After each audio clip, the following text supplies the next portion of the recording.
How you doing? How you doing? I'm good. How about you? I am doing well. So the first thing I wanted to do is tell you thank you for taking time out of your busy schedule to sit down and answer the fans' questions. And so I know you were busy.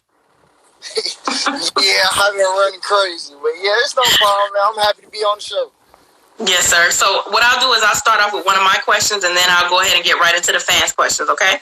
All right. So tell us how you got started being into cars and racing. I guess I just always just loved cars. I mean, since I was like 4 and I jumped in a car and put it in neutral and let it drive, roll down the driveway into the ditch. Yeah, I just always loved cars. So, did you hit anything? Nah, luckily it was a field across the street, so it was good. I just kept on rolling until it stopped. So since you were 4, you got in the car and started driving? Yeah, I've been trying to drive ever since. So how did you get into racing? It's just, I guess it kind of just started just in high school. Just everybody got a car. You want to see who the fastest, and then it just spiraled out of control to where I am now. Okay, so we'll get right into the fans' questions. So this question was asked in probably 50 different variations, but it's the same question. And you can probably guess what the question is.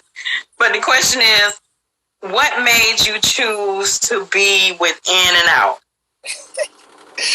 Because it's crazy because like I tried different shops, going all over the place, and then every time you deal with it, it's just like they experiment. It's an experiment. Oh yeah, and then when they can't figure it out, oh, you need to buy this, you need to buy that, you need to buy that. And so when the first time I went to Don't Mess It, I called him and said, hey man, can't nobody get it right, can I bring the car to you? He said, yeah, bro, just make sure you bring some money. I said, cool. We on the way. I brought it, man. I ain't have no issues. It wasn't. He kept me updated on what was going on. I was happy with the process. And shoot, now I went back to go a little faster. So how long was the process of building your car? Was the car already partially built, or did he do everything? Technically, it started off partially built, and then we done went through the whole car. It's a whole different car from what we started with. But So tell us what it was like. And this question was another question. How did it come about that you were added to the Skittle Pack? I had to get enough horsepower. Before I didn't have enough horsepower. I kept asking, can I get my stepper approved? He said, boy, you gotta get some horsepower. Before now, you ain't got enough. I finally got enough. So it was a whole process to get added to the Skittle Pack. Oh yeah. It ain't just one of them things you show up and hey, he gonna add you. Nah, you gotta get some horsepower. And then you gotta fit with the group. So it kind of took a while, but we all like a little small family, I guess you'd call it. So I can't bring my Camaro and get added to the Skittle Pack. Nah. Yeah, you gotta go ahead and see the guru. Let him put your little LSA or something on there. Cause somebody on here said I'm in and out anyway, so I might as well get added to the Skittle Pack. It's the best team to be on. They know it. We pretty much back. Next question: twin turbo or single turbo?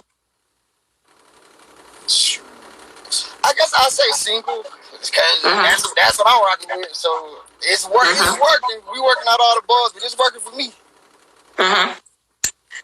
Do you prefer street racing or track racing?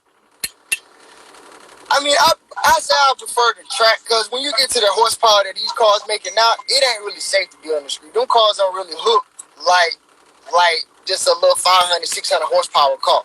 When you get way over that, then it start getting crazy and it ain't safe. Right. Have you had any near experiences in the car? The first time down at Where Shows I was driving it, and we got like past 330, and the car just decided they want to break loose, so she went sideways. I was like, shoot, let me get out of this. He was like, just let me hold on. Hero that day. Well, yeah, so that let you know that you was like, you weren't really, you shouldn't be the driver. No, it just let me know I need some more seat time. Yeah, you can't bit low and don't master. They make it look easy. You get it there, you just hit some buttons and go. Nah, it ain't nothing like that. Right. Do you have nitrous on your motor? Nah, I just got a motor. I don't even got none of the extra stuff. Yeah, so we gonna go with that. You know, a lot of times they ask questions about you guys' motors and what you have. I ask the questions, but I already know you guys. It's gonna be like, y'all not really gonna say it. But I tell them I'm gonna ask your question. I do send them a response and say I'm gonna ask your question, but they probably not gonna answer your question. Nah, not that one. Yeah. So since you've had this time in big rim racing, what have you? And this is a two-part question. What do you think is helping big rim racing, and what do you think is hurting big rim racing? I think what's helping it, from my short time in it, I mean, I see most of the guys I deal with, I talk to, they all seem pretty cool. What I think is maybe hurting it is that it's just that the fans and the comments, like on these lives and stuff, and the comments and on the posts and stuff, it started nagging at them. And you know, I probably like, for example, like when I lost the Megatron, it just like nagging. You want to tag me and everything. After a while, you just like, all right, I got time for you today. And you start typing. So it just make you go there with them. Like if you was just if everything was just like, all right, give me a couple jokes for 2 or 3 days, I'm cool with it. But when you start booming and this and that, it get way outside of racing. Yeah, I noticed. My homeboy told me like probably maybe like 8-10 months ago. He was like, KP, don't look at the post, look at the comment. And when you get in them comments, some of the stuff is just really hateful, and you acting like it's a joke, but it's hateful. Yeah. Like, I always learn, like, it's always a little bit of the truth in that joke. So you told me how you really felt, even though you might have been kikiing. Now, you really felt some of that. Right. Like, nah. That's why I try not to read most of it. Like, if it's funny stuff, I laugh with it. But when it get, like, way out of hand, I just try to, like, ignore it for the most part. Right. So tell your followers, what is a fun fact that they would be surprised to know about you? On airplane mode, I think you're gonna keep reading. But a fun fact. I don't know. Like for example, a lot of people didn't know CEO Larry flies planes, and Easy Money told us he was in a step group in high school. Hollywood used to skateboard when he was young. Okay. I guess a fun fact would be, I don't know if a lot of people on here know him, but I usually wanted to race motocross. So my favorite motocross racer was James Stewart. And I used to think I was James Stewart. I had a little PW80. I just think I was the man.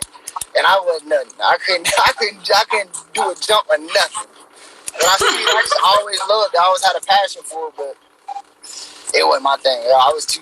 I'd rather play a sport than get on a dirt bike or something and try to jump 50 feet in the air. What is the most valuable lesson you have learned in building your car? Find you a good mechanic and stay with him. I mean, I feel like everybody it's gonna be times where they got a lot going on, and this ain't gonna be as fast as you want it. But if you stay with him, if you stay with your mechanic and he good, it's gonna pay off in the end. It's paying off for me now. And like before, I spent thousands of dollars at the wrong shop. And he'll tell you, I go down there, like, but what's this? This ain't it. Take it out, do it again. So it'll save you from buying stuff 2 or 3 times over and over again. They want to know if you still ride dirt bikes now. Nah, I don't let that go. I ain't old, but I ain't super young. I'm gonna bounce back from a fall off, so I'd rather just stay away from it. It's funny. We was thinking the same thing. I said, "Oh, you got too old for that now." Yeah, man. I You know, dirt bike and be out of work. You know, when we was young, we could fall and bounce back up. Now that Aflac got to kick in. Yeah, I fall off and shoot, I might be somewhere down bad for a week or two.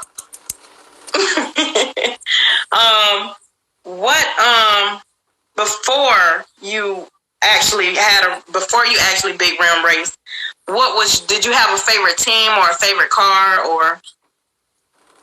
Well, I'm from South Carolina, so of course it's in and out. And to answer that question, South Carolina runs the dunk game. And my favorite car, it would have been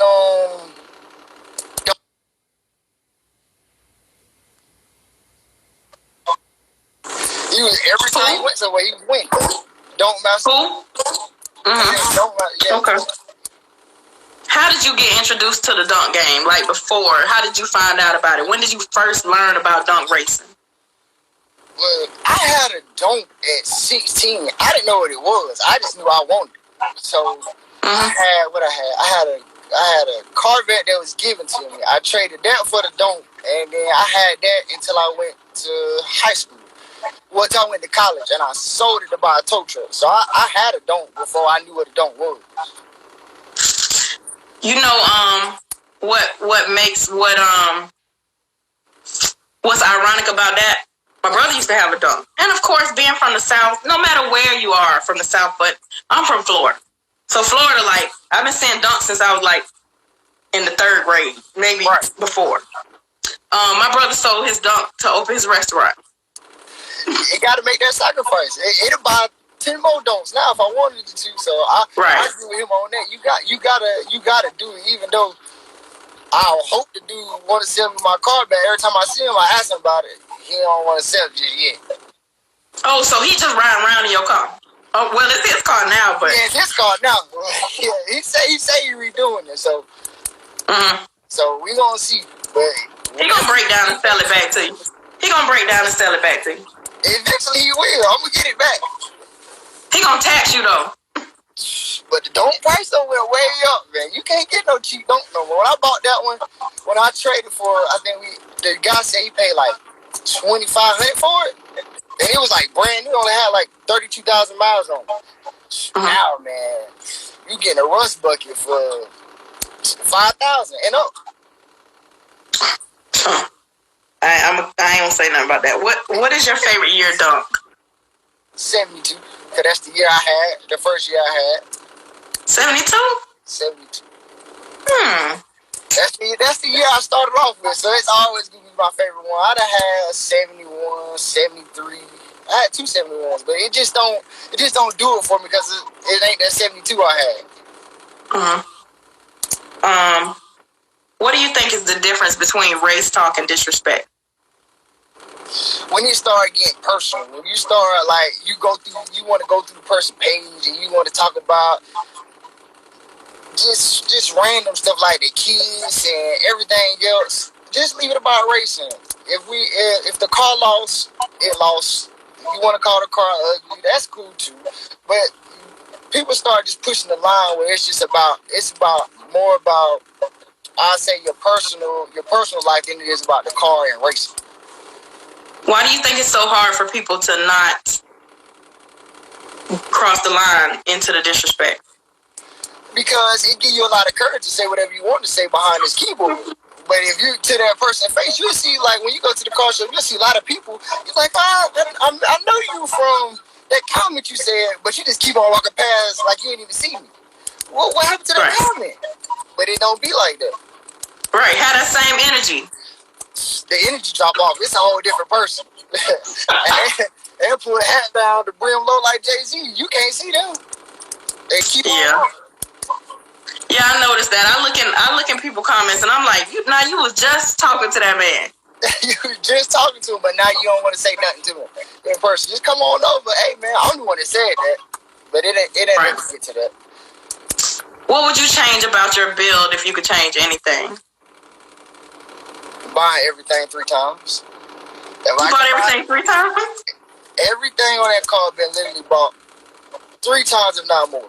So if I would have started off where I'm at with Don't Master Now and just kept it going, then I'd have been straight. So that's 3 times though? Yeah. 3 times though? Just about everything on there besides the intake been bought 3 times. Boy, I'm gonna be like you when I grow up. Hey, you want to go fast, so you got to do what you got to do.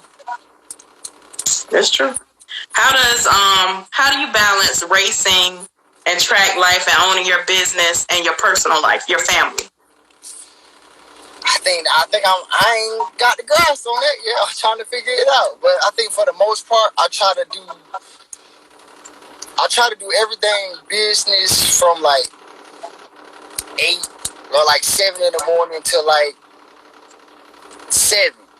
If I can, then I try to get home earlier than that. But for the most part, I don't make it. So I try to do everything as much as I can before it get to like 7. And after 7, I kind of start trying to taper it down and not take as many phone calls, because after a certain point, my phone just don't stop. It just don't stop ringing.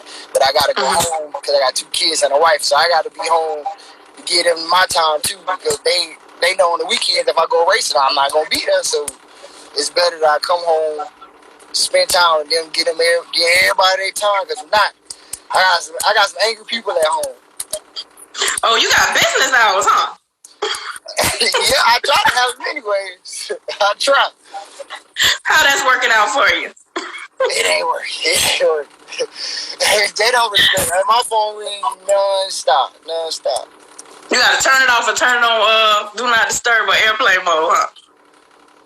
No, I don't turn it on do not disturb, not airplane mode. I still need them calls to rain through now.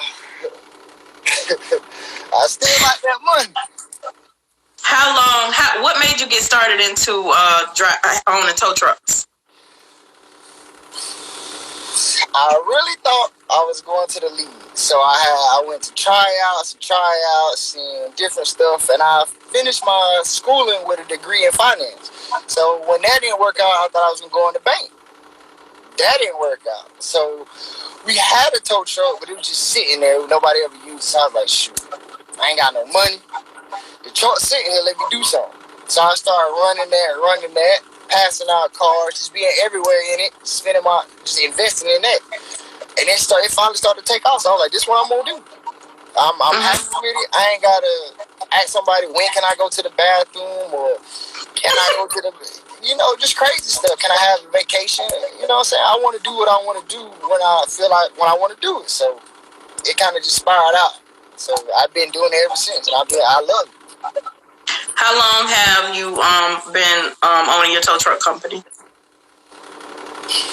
Since I've been doing it full time since 2014. What advice would you give to, this is veering off a little bit from racing, but what advice would you give a young boy of color looking to be a business owner? Fine. My advice would be do as much research as you can. And then once you done did all of that research, then seek out somebody that's trustworthy and that can be a good mentor to you. That kind of want to take you up under their wing and wouldn't kind of look at you as competition. Because what I learned that I'm 29, so when I look at a lot of the older guys, they kind of look at me like, nah, I can't give him none of the game because for the simple fact I don't want him to get ahead of me. But what's destined to be is going to be. If I'm going to be ahead of you, I'm going to get there because of my drive going to push me there. And that's what the point that I done got to now is that a lot of the older guys, they kind of falling off. And I'm starting to kind of pick up more speed because nobody helped me. Nobody wanted to tell me nothing. They were just like, I don't know. But you've been doing it 20, 30 years, but you don't know nothing. Right.